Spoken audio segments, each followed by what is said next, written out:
Usul pemakzulan Gibran Rakabuming Raka dari kursi wakil presiden muncul pada media di bulan April 2025.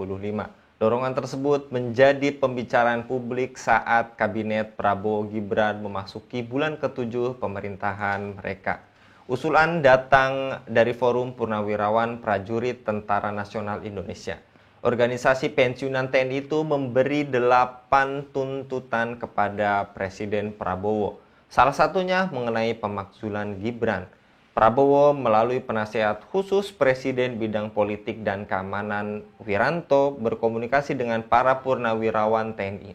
Wiranto mengatakan Prabowo berterima kasih atas usul mereka, namun masih perlu waktu untuk mempelajari usulan pencopotan Gibran. Apakah motif dibalik ini dan apa tujuan akhirnya, lantas apakah ini menjadi fenomena efek bola salju? Untuk membahasnya kami terhubung dengan pengamat politik Dr. Rian. Kita sapa terlebih dahulu. Assalamualaikum warahmatullahi wabarakatuh, Pak Dokter. Waalaikumsalam warahmatullahi wabarakatuh. Mas Wacana Anggi. pemakzulan Gibran atau yang biasa berseliweran di netizen Fufu Fafa kembali mencuat gitu ya Pak Dokter, Ya, terkait dari pernyataan Forum Purnawirawan TNI yang menyoroti proses pencalonannya di Pilpres 2024. Menurut Anda, Pak Dokter, apakah ini memicu kembali diskusi di kalangan masyarakat dan pakar hukum tata negara terkait legalitas serta kemungkinan konstitusional untuk memberhentikan seorang wakil presiden, mengingat saat ini juga isu yang tak kalah viral yaitu terkait bapaknya, Pak Dokter? ya, terima kasih. Assalamualaikum warahmatullahi wabarakatuh. Pertama, Mas Anggi, kalau kita bicara tentang apa yang kemudian sekarang menjadi heboh ya dengan adanya tuntutan Purnawirawan TNI tersebut, itu bukan hal yang baru sebenarnya. Kenapa? Karena sebenarnya ya yang lebih dahulu itu sudah dari sejak dulu, gitu ya. Maksudnya apa sejak dulu? Bahkan sebelum Gibran itu dilantik menjadi eh, wakil presiden, karena memang ada banyak problem yang itu harusnya diselesaikan. Tapi sayangnya kemudian itu tidak pernah diselesaikan. Ya tadi sudah disinggung ya sebenarnya kalau secara praktis gitu ya dalam konteks persoalan hukum itu sebenarnya kan bisa dimulai dari apa yang disebut dengan eh, pengusutan apa yang dulu menjadi rame dengan akun Fufu Fafa yang diduga kuat itu adalah Gibran ketika kemudian dia eh, apa namanya masih belum dicalonkan, tetapi itu bisa menjadi gambaran bagaimana sikap dan perilaku ya dari orang yang itu menunjukkan bagaimana kemudian dia eh, eh, tidak layak sebenarnya sebagai seorang tadi apa calon wakil presiden pada saat itu begitu ya untuk kemudian berlaga di dalam tadi pilpres atau pilwapres tadi itu gitu kan. Nah, yang kedua itu adalah terkait tentu dengan apa yang terjadi sekarang begitu ya ketika dia mendapatkan legalisasi. Nah, secara konstitusional itu kan sebenarnya bisa kemudian terjadi apa yang disebut dengan pemakzulan tadi itu kalau dia melanggar sumpah jabatannya dan juga undang-undang. Nah, kalau kita terkait dengan undang-undang, sebenarnya kan masih bisa kita lihat bagaimana persoalan itu ketika dia yang umurnya pada waktu itu belum cukup, gitu ya, dalam konteks konstitusi, itu kemudian dipaksakan sedemikian rupa untuk kemudian bisa masuk dengan mengubah undang-undang. Nah, persoalannya adalah bagaimana undang-undang ini bisa kemudian betul-betul dijadikan sebagai gambaran bahwa memang ada satu apa yang disebut dengan tadi upaya untuk merekayasa undang-undang tadi itu yang sebenarnya itu adalah tentu sebuah pelanggaran yang sangat-sangat berat begitu ya. Artinya kalau memang dia tidak memiliki syarat itu ya seharusnya tidak dipaksakan apalagi dibuatkan sebuah tadi rekayasa undang-undang begitu ya sehingga akhirnya dia menjadi legal dan karena legal ketika terpilih maka seolah-olah itu tidak bisa dimakzulkan begitu ya. Kita dulu punya kasus bukan hanya wakil presiden tapi Gus Dur kan yang pada saat itu juga orang kontroversi apakah bisa atau tidak bisa. Bahkan dia sudah jadi presiden, ternyata bisa kalau ada kemauan gitu ya untuk serius dalam menangani aspek-aspek hukum yang jelas-jelas itu baik secara moral pribadi dalam kasus Fufu Fafa maupun dalam kasus undang-undang terkait dengan tadi upaya untuk merekayasa undang-undang yang eh, dilakukan tentu tidak akan bisa dilepaskan dari kepentingan Gibran itu sendiri atau Jokowi itu sendiri sebagai bapaknya ya untuk dijadikan sebagai alasan daripada pelanggaran terhadap undang-undang dan juga sumpah jabatan itu. Itu saya kira Kang Anggi. Iya. Lantas, apakah permintaan pemberhentian Wakil Presiden Gibran oleh Forum Purnawirawan TNI kepada MPR sekedar gelombang ketidakpuasan elit politis, mengingat juga ada sesama purnawirawan yang boleh kita sebut juga Hmm. banyak yang diungkapkan itu Bapak James Bond Indonesia, itu bilangnya itu hoax, bahwa ini berita bukan April tapi sudah diucapkan itu 2 bulan lalu dan ada pihak-pihak yang bermain. Ini bagaimana Pak Dokter? Ya, kalau melihat konstelasi politik hari ini, maka sesungguhnya persoalan ini tidak hanya sekedar ketidakpuasan ya di tingkat elit. Sebenarnya ini sudah masuk pada ranah penegakan hukum terkait dengan undang-undang, terutama undang-undang nanti yang terkait dengan tata negara, ya, yang itu menyangkut masalah syarat ya terkait dengan menjadi wakil presiden atau menjadi presiden ya dalam dalam hal ini. Artinya apa? Bahwa ada ketidakpuasan, ya wajar saja itu terjadi di tingkat elit. Tetapi juga kan ada hak dari masyarakat untuk mendapatkan keadilan, gitu loh. Kalau ada seorang yang memiliki karakter yang diduga kuat itu sangat-sangat buruk ya sebagai calon wakil presiden pada saat pemilihan presiden kemarin dan calon wakil presiden, gitu ya. Dan itu ada buktinya, gitu ya. Maka harusnya itu bisa kemudian proses tadi ya dengan pintu masuk sekali lagi dengan kasus Fufu Fawa tadi itu dan pada kasus yang terkait dengan aturannya itu bisa kemudian dimulai dari bagaimana proses seputar undang-undang terkait dengan eh, apa syarat daripada pemilihan wakil presiden itu harusnya kemudian dilakukan sebuah upaya investigatif yang lebih mendalam agar nanti bisa kemudian digambarkan pelanggaran apa yang sesungguhnya kemudian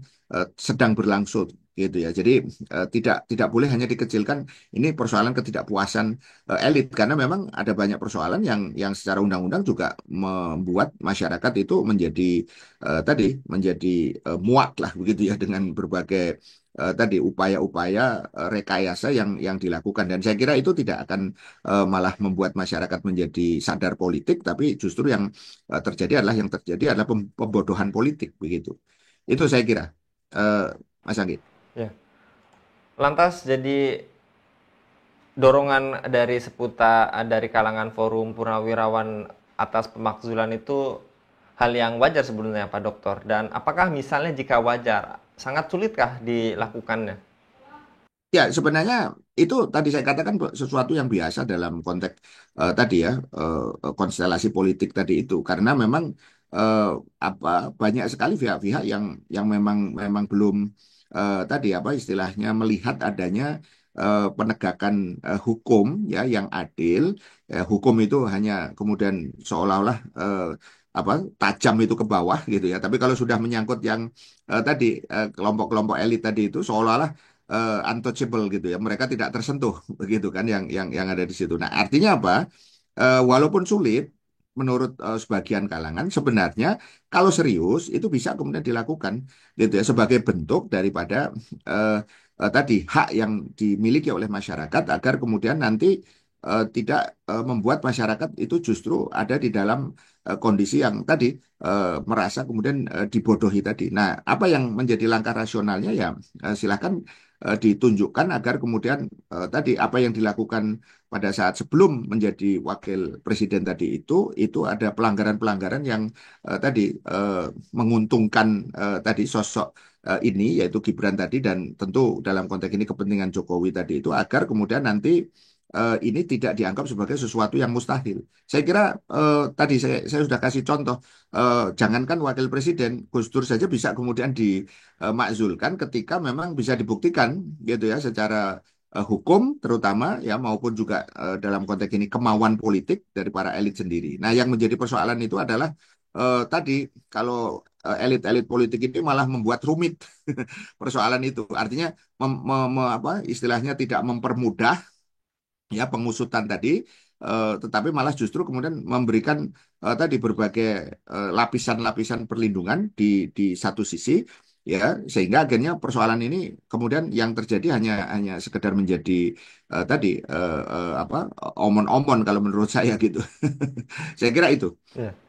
Jadi ini, Padahal pelanggarannya sudah sangat jelas gitu ya, loh. Sebenarnya kalau dalam konteks tadi apa fakta-fakta itu tinggal dibuktikan saja di pengadilan begitu kan.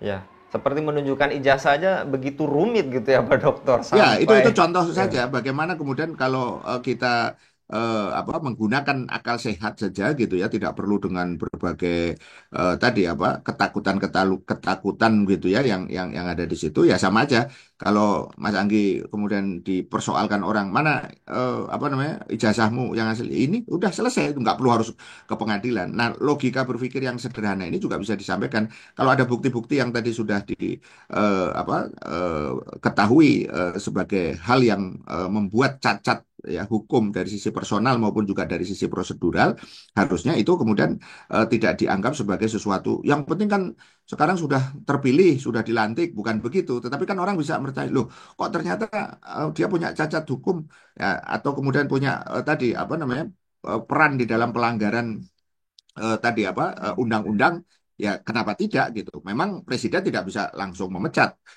wakil presiden, tetapi kalau wakil presidennya sendiri apa namanya memiliki keadaan tersebut, sebenarnya jalan yang paling mudah itu Kang Anggi adalah ya yang bersangkutan itu mundur gitu ya sebagai bentuk pertanggungjawaban. Oh iya saya salah baik secara tadi apa perilaku politiknya maupun juga kemudian tadi keterlibatan dalam pelanggaran. Tidak bisa itu hanya diserahkan kepada bapaknya saja gitu ya sehingga seolah-olah ya itu bukan perilaku dia, dia kan hanya istilahnya mengikuti prosedur. Nah, itu saya kira tidak bisa dikatakan seperti itu.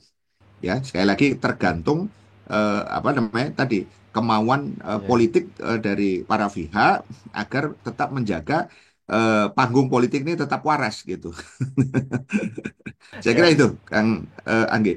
Berarti emang dari berbagai kasus yang tadi dengan logika berpikir sederhana saja memang apakah menunjukkan demokrasi ini begitu rumit, bertele-tele dan berbiaya mahal, Bu?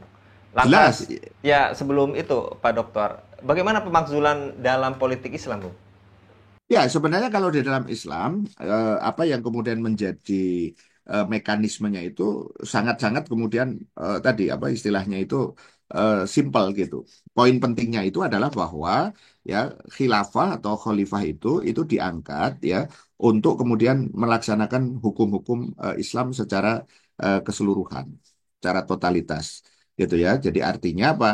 Yang paling pokok ya, kalau kemudian dia menyimpang dari syarat-syarat yang tadi menjadi apa menjadikan dia itu tidak layak gitu ya untuk menjalankan syariat Islam secara totalitas, maka masyarakat tinggal melaporkan kepada eh, apa yang disebut dengan eh, Mahkamah Mazolim gitu ya, yang itu nanti akan menguji secara objektif gitu ya syarat-syarat atau istilahnya apa namanya hal-hal yang dipersoalkan tadi itu sehingga kemudian itu akan bisa dilakukan proses pemakzulan tadi itu dengan segera gitu ya. Misalnya contoh kalau syarat dari seorang khalifah itu adalah apa namanya seorang muslim, kalau kemudian dia menyatakan dirinya murtad misalnya begitu, itu otomatis itu secara hukum ya dia sudah tidak layak gitu kan. Nah, artinya apa? Tinggal ditempuh mekanisme tadi pembuktiannya di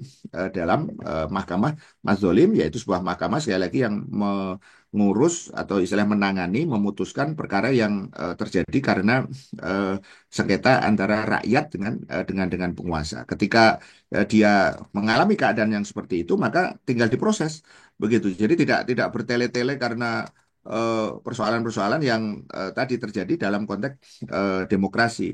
Khalifah misalnya yang kedua harus seorang laki-laki misalnya begitu. Tahu-tahu kemudian eh, apa mungkin dalam konteks pemilihan sudah sudah apa sudah istilahnya sudah apa terpilih misalnya begitu khalifah, tapi ternyata dia di dalam faktanya dia bukan seorang laki-laki, karena dengan berbagai upaya ya dia harus harus segera kemudian di apa namanya turunkan dalam konteks ini begitu.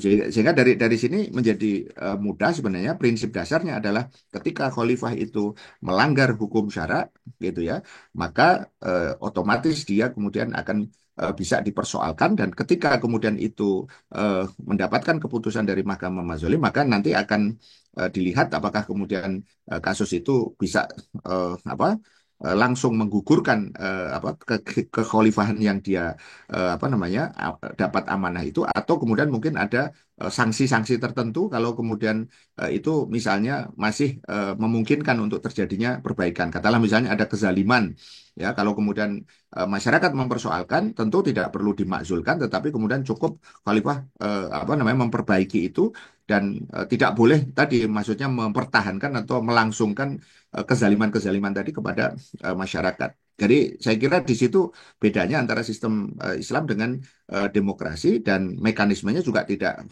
tadi rumit atau berbelit-belit, dan ukurannya juga jelas. Apa itu syariat Islam? Melanggar syariat Islam atau tetap ada di dalam koridor ketaatan, dan itulah yang kemudian nanti menjadi pintu masuk agar kemudian pemimpin itu bisa kemudian dipertahankan atau tidak. Saya kira itu, Mas Anggi. Terima kasih. Ya, tadi yang tertinggal Pak Dokter. Jadi memang kalau kasus ini menunjukkan demokrasi itu juga berbiaya mahal ya Pak Dokter? Oh sangat, yang itulah yang kemudian terjadi. Kenapa demokrasi itu secara genuine gitu ya, secara aslinya itu memang tadi apa cacat dari lahir gitu. Secara ideologis dia memang tidak layak, sebuah sistem itu kemudian justru menuhankan manusia gitu ya. Dalam arti keputusan manusia lah yang dianggap paling paling apa paling layak untuk dilaksanakan. Sementara pada satu sisi dia menafikan tadi berbagai sumber kebenaran, bahkan sumber kebenaran yang utama itu ada datang dari Allah Subhanahu wa taala. Dan yang kedua secara faktual ya dia kemudian sebenarnya adalah dikuasai atau istilahnya dikendalikan oleh kelompok-kelompok yang memiliki tadi eh, kekuasaan modal tadi itu gitu ya. Sehingga rakyat kalau mau mencari keadilan dalam konteks sistem demokrasi ya itu sebenarnya pasti akan kemudian membuat tadi apa namanya kehilangan atau istilahnya mengeluarkan biaya yang sangat banyak, karena berbagai prosedur yang kadang-kadang kita lihat itu justru malah tidak masuk akal, tetapi kemudian orang masih menutup-nutupi ya. Jadi saya kira ini momen juga untuk juga sekaligus memberikan apa catatan kritis agar gunakanlah Islam yang simple ya, dan juga jelas aturan-aturannya ya, sehingga kemudian berbagai persoalan termasuk kepemimpinan ini akan tetap bisa berjalan sesuai atau tidak dengan koridor Islam, bukan malah kemudian memperlama proses atau malah memperbesar biaya seperti demokrasi itu, sehingga akhirnya alih-alih keadilan yang didapat, yang terjadi itu justru malah tadi pelanggengan dari ketidakadilan, karena hukum di dalam demokrasi itu pada akhirnya dia berpihak hanya kepada yang mereka yang punya uang sebenarnya. Sangat-sangat apa namanya tidak adil. Saya kira itu. Jazakallah Bung Rian untuk pencerahannya pada kabar Ya, petang kali ini. Mudah-mudahan Dr. Rian senantiasa dalam keadaan sehat walafiat dan amin dilindungi ya Allah ya dalam Rabbal alamin. setiap kesempatannya oleh Allah Subhanahu wa taala. Demikian pemirsa Ilava News, dukung dengan subscribe, share, dan like. Semoga menjadi kebaikan bagi kita semua di dunia dan di akhirat. Saya Anggi Suara undur diri. Assalamualaikum warahmatullahi wabarakatuh.